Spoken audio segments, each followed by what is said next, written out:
Hello everyone. Today we will discuss about class 9 science topic, the fundamental unit of life. Basically, all the living organisms are made up of fundamental unit of life called cell. So the cell is the basically fundamental unit of life. कि जो cell है, this is a basically the fundamental unit of life. The cell is Latin word for a little room. The cell is look like a little room. In the cell, nucleus, cytoplasm is present. That's why it is look like a little room. The scientist Robert Hooke saw a little room in the cork. The cork. This is the bark of a tree. What is cork? The cork is the bark of a tree. Resembled the structure of honeycomb, the use of the word cell. तो first of all जो Robert Hooke है scientist, उन्होंने जो cell है उसको दिया था word the little room in the कॉक, कि जैसे उन्होंने जब ऑब्जर्व किया था व्हेन द ऑब्जर्व सेल तो the cell look like this, कि इस तरह से उनको सेल ऑब्जर्व हुई थी. There are many chambers. उन्होंने इन चैम्बर्स को क्या कहा था? सेल. तो these are the little room like chamber. तो that's why they are called them cell, कि उन्होंने इसको इस तरीके से उन्होंने ऑब्जर्व किया था, तो इसलिए उनको एक लुक लाइक अ चैम्बर की एक रूम की जैसे उन्हें से ऑब्जर्व किया था, तो इसलिए उन्होंने से लिटिल रूम यूज में लिया था. उन्होंने इसको वर्ड को little room. Unit cell to describe the units of use till this day the biology as cell biology. तो cell biology this is the branch of science where we study about the cell. तो जब cell की study की जाती है तो this is under the cell biology. The compound microscope consists eyepiece, objective lens and condenser to observe a cell after putting a drop of safranin. When we observe plant cell under the microscope, we use safranin. First of all, we cut the section of any plant cell. For example, when we cut a section of stem cell, plant stem. Okay. Now, when we put one drop of safranin, after that we observe the stem of a plant under the microscope. And instead, in the animal cell, we use methylene blue. Okay, so first of all we stain the animal cell with the methylene blue. After that we observe it is into the under the compound microscope. Compound microscope के अंदर identify करने के लिए सबसे पहले हम इसे methylene blue के साथ क्या करेंगे? स्टेन करेंगे एनिमल सेल को, और प्लांट सेल को हम स्टेन करेंगे with the safranin. The scientist Leeuwenhoek saw the free living cell in the pond water for the first time. उन्होंने जो साइंटिस्ट ल्यूवेनहॉक थे, उन्होंने सबसे पहले पॉन्ड वाटर के अंदर फ्री लिविंग सेल्स को देखा था, यूनिसेल्युलर ऑर्गेनिजम्स को उन्होंने ऑब्जर्व किया था. That's why Leeuwenhoek is called the father of microbiology, because कि उन्होंने क्या अंदर जो पॉन्ड वाटर के अंदर यूनिसेल्युलर ऑर्गेनिजम्स को ऑब्जर्व किया था. दैट्स वाई उन्होंने अमीबा, पैरामीशियम उनको ऑब्जर्व किया था. तो उन यूनिसेल्युलर ऑर्गेनिजम्स को ऑब्जर्व किया था, इसलिए वो क्या कहलाते हैं? Father of microbiology. The scientist Robert Brown discovered the nucleus in the cell. तो द रॉबर्ट ब्राउन ये जो साइंटिस्ट है रॉबर्ट ब्राउन, उन्होंने न्यूक्लियस को ऑब्जर्व किया था. तो फर्स्ट ऑफ ऑल जो रॉबर्ट हुक है, उन्होंने किसको ऑब्जर्व किया था? सेल को. ओके. और आफ्टर दैट जो रॉबर्ट ब्राउन है, उन्होंने डिस्कवर्ड किया था nucleus in the cell. Cell के अंदर उन्होंने न्यूक्लियस को ऑब्जर्व किया था. The cell theory states that all the plants and animals are composed of cell. It was proposed by Sheldon and Swan. कि जो cell theory है, it was given by Sheldon and Swan. These are the two scientists who gave the theory, cell theory. Okay, तो cell theory किसने दी थी? Sheldon and Swan. What is the cell theory? The cell theory was the further explained by Virchow. Cell theory given by Schleiden and Schwann, and ये expanded की गई थी by the विर्चॉफ. और उन्होंने क्या दिया था? All cells arises from the pre existing cells. It means कि जो न्यू सेल है it will develop from the pre existing cells. कि for example this is a cell. Okay, this is the pre existing cell. ये हमारी है pre existing cell. After that इसमें क्या होगा, डिवाइडेशन होगा. When it divide into two another cells, these are the new daughter cells. These are the two new daughter cells. It means कि these two new daughter cells are rises from the pre-existing cells. So it means कि जो all cells है are arises from the pre-existing cells. कि this is the pre-existing cells and these are the new cells. So these both new cells are arises from this pre-existing cell. There are many types of cell. They are differ from their size, shape and structure. These are the some examples of different types of cell: onion cell, smooth muscle cells, blood cell, bone cell, fat cell, nerve, ovum, sperms. They have different shape, size and structure, and also they have different functions. Each kind of cells perform specific function. सभी sales के अपने अपने specific function होते हैं और सभी cell अपने आप में साइज, शेप एंड स्ट्रक्चर के अंदर डिफर होती है. अ सिंगल सेल में constitute a whole organism as in amoeba. These type of organisms are called unicellular organism. Amoeba, Chlamydomonas, Paramecium, bacteria, all are called unicellular organism. Unicellular organism, it means कि the whole organism is constituted by a single cell. Okay, so when a organism is constituted by a single cell, so this organism are called unicellular organisms. And when one organism is consist of more than one cells, so these type of organisms are called multicellular organism. So what is the difference between unicellular and multicellular organism? So unicellular organism, it means कि they are consist of one cell, and multicellular organism they are consist of more than one cell. It means कि the unicellular example is,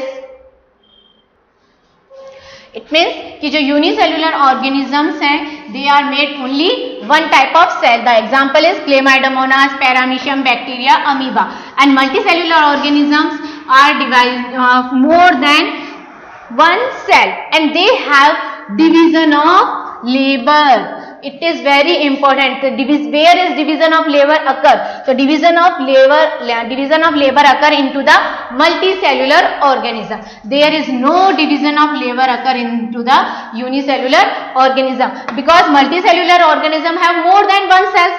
That's why they have the division of labor. But in the unicellular organism they have only one cell. And the all function जो functions है सारे उनके excretion, respiration, they all done by their one cell. It means कि जो labor of division है वो unicellular organism में absent है और it is present into the multicellular organism. The feature in almost every cell is same: plasma, membrane, nucleus and cytoplasm. Now plasma membrane, it is the outermost covering of the cell. What plasma membrane? This is the outermost covering of the cell. It is called as a selectively permeable. It is very important. Why plasma membrane is called selectively permeable? Because it prevents the movement of some materials. ये क्या करेगी? Prevent करेगी. It allows some particles inside the cell. ये क्या कर रही है? Some particles को ही cells के अंदर आने की permission दे रही है और ये prevent कर रही है movement of some materials के जो कुछ particles के सेल को अंदर आने से उनको prevent कर रही है, कुछ को enter कर रही है. That's why it is called selectively permeable कि ये select करके ही particles को अंदर आने के लिए परमिशन दे रही है. It helps in diffusion and osmosis. It helps in diffusion and osmosis. What is diffusion? So the diffusion, movement of substance from high concentration to low concentration. So plasma membrane helps in diffusion and osmosis. But what is diffusion? The movement of substance from high concentration to low concentration, कि जो substance है उसका movement कहाँ रहा है, from high concentration to low concentration. And for example exchange of carbon dioxide and oxygen with external environment. Same osmosis, it is passes of water from the region of high water concentration to region of low water concentration through a selectively permeable membrane. This is the main basic difference between, what is the difference between diffusion and osmosis? In the diffusion only it occurs in the whole direction, but osmosis it occurs only one direction. Okay, and what happen in the osmosis? In the osmosis only water can move from high concentration to low concentration, but in the diffusion all substances can move from high concentration to low concentration. तो इसमें diffusion में सभी substances move कर सकते हैं high to low, but in the osmosis only water can move. It means कि जो osmosis occur only in liquid, osmosis occur only in liquid, but diffusion occur in मतलब all solid, liquid and gas. Diffusion सभी में ही occur होता है, but osmosis occur होता है only into the liquid. This is the difference between osmosis and diffusion. The cell gains water if the medium surrounding the cell has the higher water concentration. This is the hypotonic solution. This is the another term. Okay, what is the term is hypotonic solution. What is hypotonic solution? For example, this is a bowl. Okay, it filled with the water. Okay, now we put some raisins into the water. After some time, when we observe it, the raisins are swells. Raisins क्या हो जाती है, फूल जाती है. What is the reason? Because inside the raisin cell the water concentration is low, but outside of the raisin the water concentration is high. That's why water can move into the raisin. Water जो water molecules है वो कहाँ जा रहे हैं, inside the raisin, raisins के अंदर जा रहे हैं. That's why the raisins are swell. So this is the example of hypotonic solution. तो hypo means कि water and hypotonic solution it means कि जो higher concentration water की कहाँ पे, surrounding medium, जो medium surrounding में, what is the cell? Cell is in this diagram, in this activity, what is the cell? The raisin is a cell. The raisin work like as a cell. And what is the surrounding medium of raisin? The surrounding medium of raisin is water, and the concentration of water is higher. जो water concentration क्या है वो bowl के अंदर higher है. That's why water can easily enter into the raisin cell. So that's why this is the example of hypotonic solution. The cell maintain the same water concentration as the cell. This is the isotonic solution. The another term is isotonic solution. What is isotonic solution? In the isotonic solution, the water concentration inside the cell and outside the cell is the same. जो water concentration है, for example की जो water concentration है, अगर in case हम example है resin का ही, तो इस समय जब वो स्वेल हो जाती है और उसको हम बाउल में रखते हैं तो उस समय उसकी वाटर कंसंट्रेशन और जो out of the surrounding area है उसकी वाटर कंसंट्रेशन क्या हो जाएगी, इक्वल हो जाएगी. तो at that time this is a isotonic solution. उस समय वो क्या हो जाएगा, isotonic solution. Okay, after that कि अब इसके अंदर one more term is hypertonic solution. तो in the hypertonic solution what happen, this is the hypotonic solution, this is the isotonic solution and one is hypertonic solution. What happened in the hypertonic solution? In the hypertonic solution, the water concentration is low surrounding the cell. For example, कि हमने यहाँ पे this is the bowl, but now at that time we fill the bowl in the sugar solution. This is the sugar solution. Okay, and now we put the swell resin. Okay, now हमने यहाँ पे कौन सी रखी है resin, swell. जो water के अंदर hypotonic solution के अंदर जो स्वेल हो गई थी वही रेजिन हमने इसके अंदर रखी है. Now what happen, in this case, in this activity, the water concentration is low in the surrounding medium and the water concentration is high in the resin. When we talk about resin, the water concentration is high in the resin, and when we talk about the surrounding medium, the water concentration is low. So in this case, in this activity, water molecules move from resin to the surrounding medium. अब यहाँ पे water molecule कहाँ move करेंगे? Resin से surrounding medium में. This type of solution is called hypertonic solution. This is the example of hypertonic solution. Now, a single cell may constitute a whole organism as in amoeba, chlamydomonas, paramecium. ये सब क्या है? Unicellular organisms हैं.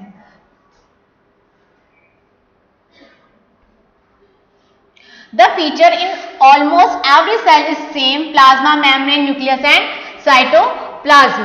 Okay, now plasma membrane, it is the outermost covering of the cell. It is called as selectively permeable. कि हमने अभी just read किया कि why plasma membrane is called selectively permeable, because ये हेल्प किस में कर रही है? डिफ्यूजन एंड ऑस्मोसिस के अंदर हेल्प कर रही है. Movement of substance from high concentration to low concentration के अंदर उसमें हेल्प कर रही है. फॉर एग्जाम्पल हमने क्या लिया था? कार्बन डाइऑक्साइड का जो मूवमेंट है, oxygen and carbon dioxide, when oxygen move inside the blood, जब ऑक्सीजन फिल ब्लड है वो मूव करता है टूवर्ड्स द टिश्यू, तो वहां पे वो क्या रिलीज करेगा? ऑक्सीजन रिलीज करेगा. बिकॉज जो ब्लड है, ब्लड में ऑक्सीजनेटेड ब्लड में क्या प्रेजेंट है? किसकी कंसंट्रेशन ज्यादा है? ऑक्सीजन की. दैट्स व्हाई जो ऑक्सीजनेटेड ब्लड में से ऑक्सीजन रिमूव होगा towards the tissue, and tissue के पास क्या है? अभी कार्बन डाइऑक्साइड की कंसंट्रेशन ज्यादा है, तो टिश्यू से कार्बन डाइऑक्साइड कहां मूव करेगी? Towards the blood. तो जिस तरह से जो कार्बन डाइऑक्साइड एंड ऑक्सीजन का जो मूवमेंट है, this is the example of diffusion. कि ये क्या है? हमारा एग्जांपल है डिफ्यूजन का.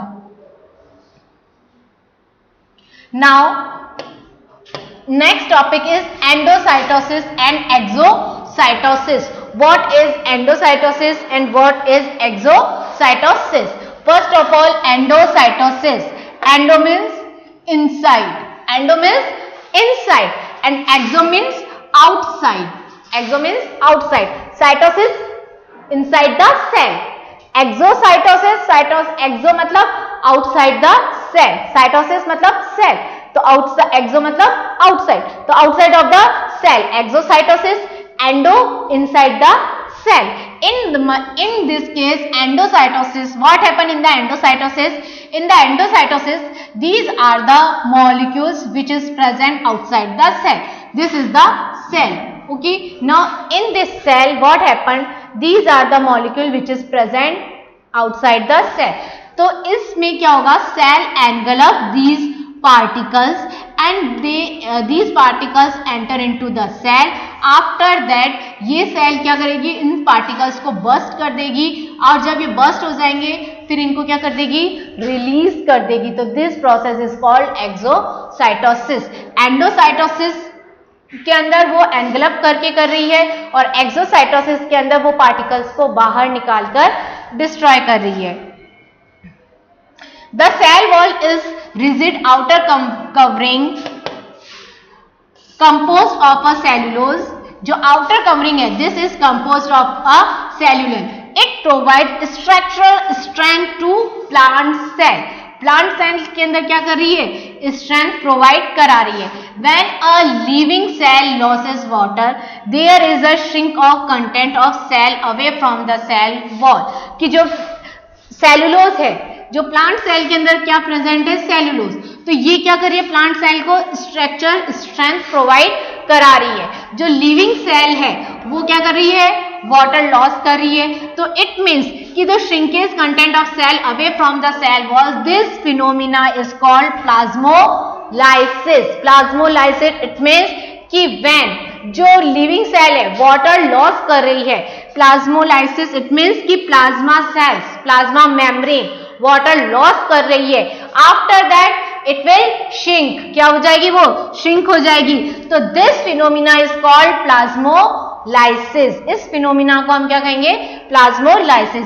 The cell wall permit the cell of plant, fungi and bacteria to withstand very dilute hypotonic external media without bursting. कि दैट्स वाई कि जो प्लांट सेल्स है, फंगाई है, बैक्टीरिया है, उन सबका जो एक्सटर्नल मीडियम वो कैसा होता है? हाइपोटोनिक होता है. दैट्स वाई उनको बस्टिंग से हम प्रिवेंट कर सकते हैं. This is the structure of plant cell. This is the cell wall, nucleus.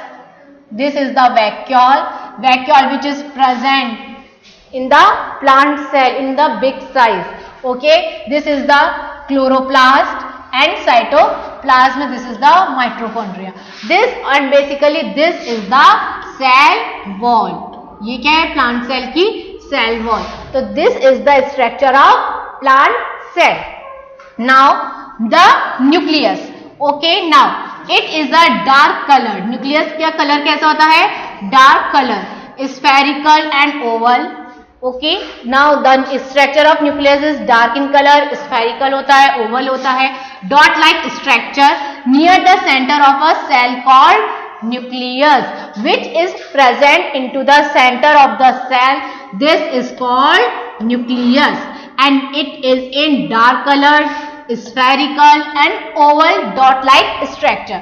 The nucleus play a central role in cellular activities, reproduction. It is very important कि जो nucleus है वो सेंट्रल रोल प्ले करता है in the reproduction because some chromosomes, chromatin material, thread-like structure which is present into the nucleus, and these thread-like structure chromosomes which contain DNA, and DNA, this is a genetic material which carries genetic information from one generation to another generation. That's why the nucleus is very important into the reproduction.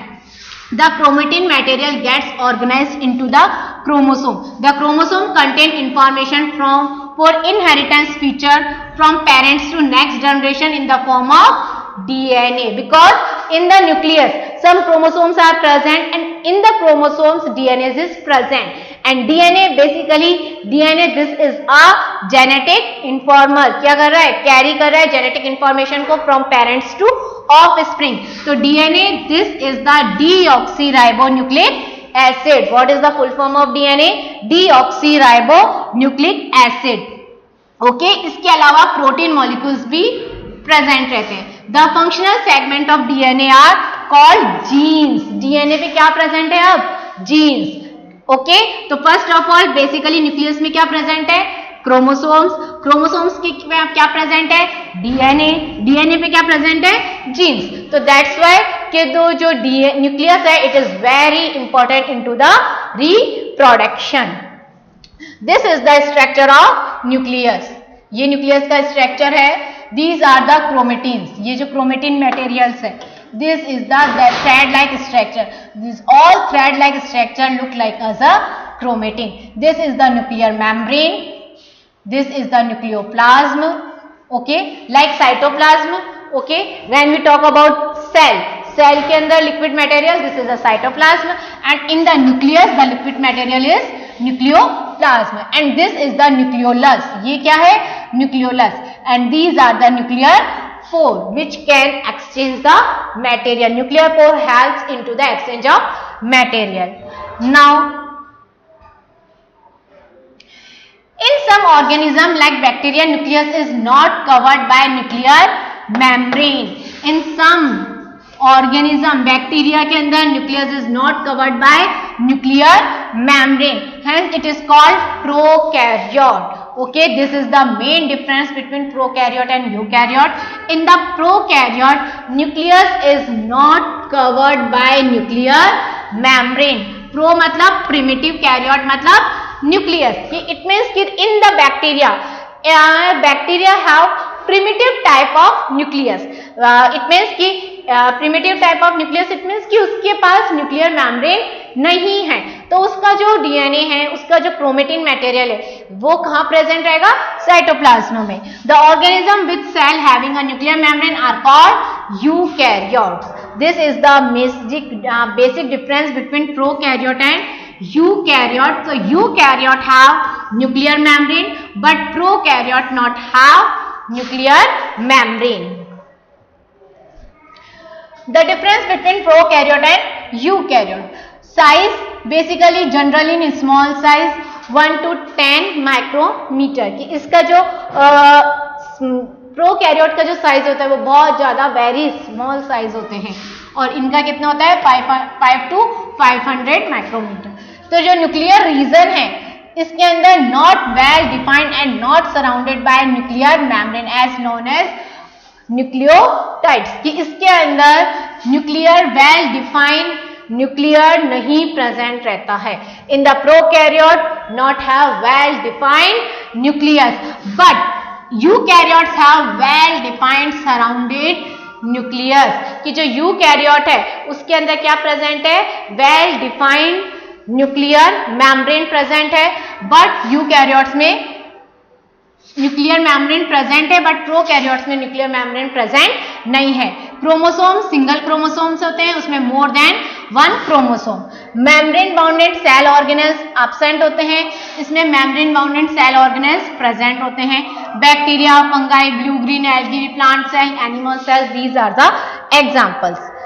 जो cell organelles है every cell have these are the ये हमारा basic थे cell के बारे में. अब हम स्टडी करेंगे cell organelles. Every cell have fluid matrix other than nucleus is called cytoplasm. The nucleus and cytoplasm is together called protoplasm. The protoplasm term was coined by Purkinje. जो protoplasm term दी गई थी वो किसके द्वारा दी गई थी Purkinje के अंदर. It has important cell organelles. Cell organelles कौन कौन से हैं? Endoplasmic reticulum, Golgi apparatus, lysosome, mitochondria, plastid and vacuoles. तो जो first of all endoplasmic reticulum, it is a large network of membrane bound tubules and vesicles. There are 2 types of endoplasmic reticulum. First is rough endoplasmic reticulum and second is smooth endoplasmic reticulum. Rough endoplasmic reticulum it looks rough because ribosomes attached to its surface, they are the site of protein synthesis. कि जो rough endoplasmic जो basically जो it means कि जो endoplasmic reticulum है it is divided into 2 parts. एक तो हो गई रफ एंडोप्लाज्मिक रेटिकुलम और एक हो गई स्मूथ एंडोप्लाज्मिक रेटिकुलम. तो रफ इट मीन्स की सरफेस कैसी है rough surface and smooth the surface is smooth and rough due to the presence of ribosome. और जो स्मूथ है इट मीन्स कि ribosomes are absent. It so that कि जो rough endoplasmic and smooth endoplasmic and ribosomes are present. तो what is the function of ribosomes? Synthesis of protein. तो जो synthesis of protein करेंगे तो ये क्या हमारा फंक्शन हो गया रफ एंडोप्लाज्मिक रेटिकुलम का. और जो स्मूथ एंडोप्लाज्मिक रेटिकुलम है ये किसमें हेल्प करेगी? Function enzymes, hormones, carried biochemical activities के अंदर ये क्या करेगी हेल्प करेगी. तो इट मीन्स कि जो स्मूथ एंडोप्लाज्मिक रेटिकुलम है बिकॉज इसमें क्या प्रेजेंट नहीं है राइबोसोम. और ये किसका सिंथेसिस करेगी फैट मॉलिक्यूल्स का. इट मीन्स कि जो SER help in the functioning of enzymes, hormones to carry out biochemical activity. और SER detoxifies manopoison drugs from the cell and ER serve as a channel of the transport of material between various region of the cytoplasm and nucleus. ये क्या करेगी smooth endoplasmic reticulum बहुत सारे जो regions है cytoplasm और nucleus के बीच में भी मटेरियल्स के ट्रांसपोर्ट एक्सचेंज में क्या कर रही है हेल्प कर रही है. ओके तो this is the basically rough endoplasmic reticulum. Remaining cell organelles हम हमारे नेक्स्ट वीडियो के अंदर कंप्लीट करेंगे.